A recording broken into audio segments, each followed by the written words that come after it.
नारायण नारायण। प्रिय भक्तों, मेरे YouTube चैनल हिंदू भक्ति में आपका स्वागत है।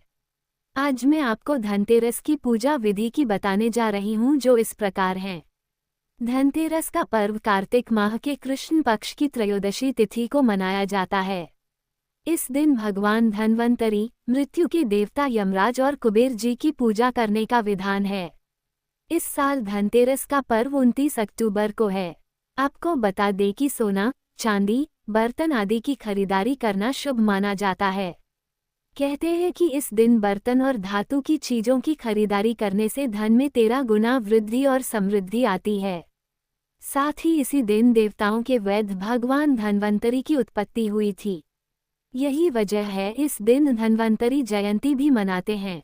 धनतेरस 2024 के दिन माता लक्ष्मी, भगवान गणेश और भगवान कुबेर जी की पूजा की जाती है। धनतेरस के दिन माता लक्ष्मी और कुबेर जी की पूजा करने से वित्तीय समृद्धि में बढ़ावा होता है तथा उस व्यक्ति को कभी भी किसी भी तरह की आर्थिक परेशानी का सामना नहीं करना पड़ता है। हिंदू धर्म के लोग इस दिन को अच्छा भाग्य मानकर ही धनतेरस 2024 के दिन सोने व चांदी की वस्तुएं खरीदते हैं। पौराणिक मान्यताओं के अनुसार इस दिन सोने व चांदी तथा अन्य किसी प्रकार की नई वस्तु लेने से घर में सुख और समृद्धि में बढ़ोतरी होती है। धनतेरस 2024 पूजा मुहूर्त। धनतेरस 29 अक्टूबर 2024।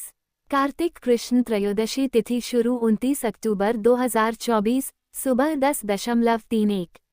कार्तिक कृष्ण त्रयोदशी तिथि समाप्त 30 अक्टूबर 2024 दोपहर 1:15। पूजा मुहूर्त शाम 6:31 रात 8:13। यम दीपम मुहूर्त शाम 5:38 शाम 6:55। धनतेरस पूजा विधि। धनतेरस के दिन सुबह साफ सफाई के बाद सूर्योदय से पूर्व स्नान कर साफ या नए वस्त्र पहनें। मुख्य द्वार पर रंगोली बनाएं। अपने कार्यस्थल, दुकान की भी सफाई करें। वंदनवार लगाएं। लक्ष्मी जी के पद चिन्ह बनाएं। भगवान धन्वंतरी को कृष्णा तुलसी, गाय का दूध और उससे बने मक्खन का भोग लगाना चाहिए। पीतल की वस्तु खरीदी हो तो जरूर उन्हें भेंट करें। धन्वंतरी स्तोत्र का पाठ करें। धन के देवता कुबेर और मां लक्ष्मी की षोडोपचार विधि से पूजा करें। कुमकुम, हल्दी, अक्षत, भोग अर्पित करें। उत्तर दिशा में देवताओं की पूजा करें। शुभ मुहूर्त में खरीदारी करें। जो भी खरीदे उसे पहले धनतेरस की पूजा में मां लक्ष्मी को अर्पित करे, फिर इस्तेमाल करना चाहिए।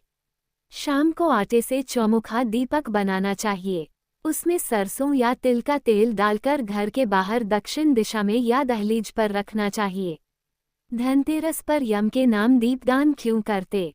धनतेरस के दिन शाम शुभ मुहूर्त में यम देव के निमित्त दीपदान किया जाता है। मान्यता है कि ऐसा करने से मृत्यु के देवता यमराज के भय से मुक्ति मिलती है। ये दीपक दक्षिण दिशा में लगाएं। धनतेरस के दिन क्या खरीदे और क्या नहीं। हिंदू धर्म की मान्यताओं के अनुसार भगवान धन्वंतरी को पीतल की धातु अधिक प्रिय है, इसलिए इस दिन पीतल के बर्तन खरीदना बहुत ही शुभ माना जाता है। पीतल के सामान के अलावा भी इस दिन सोने चांदी के सामान व साथ ही बर्तन भी खरीदने चाहिए। सोने व चांदी से बनी हुई वस्तुएं घर में लाने से घर में आरोग्यता व समृद्धि का भी आगमन होता है।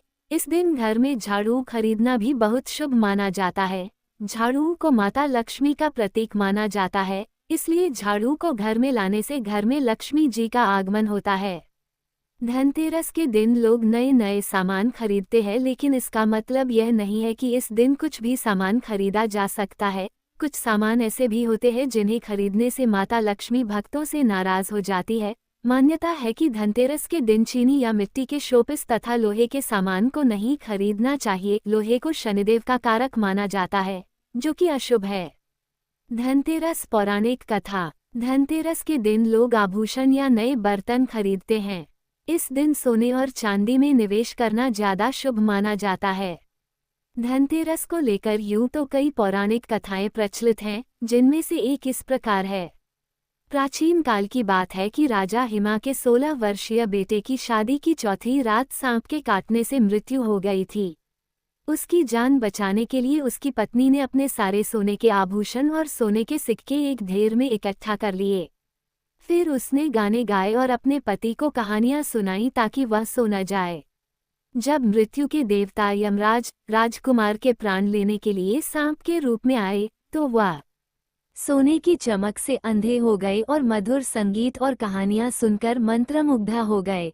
इसलिए यमदीप दान के रूप में मनाई जाने वाली परंपरा के रूप में लोग यमराज की पूजा करने और बुराई को दूर करने के लिए इस दिन पूरी रात दिए जलाते हैं। हमें उम्मीद है हमारे द्वारा दी गई जानकारी आपको पसंद आई होगी। अगर आपको ये जानकारी पसंद आई है तो चैनल को सब्सक्राइब, लाइक और शेयर जरूर करें। ऐसे ही व्रत कथा जानकारी के लिए जुड़े रहें मेरे YouTube चैनल हिंदू भक्ति के साथ।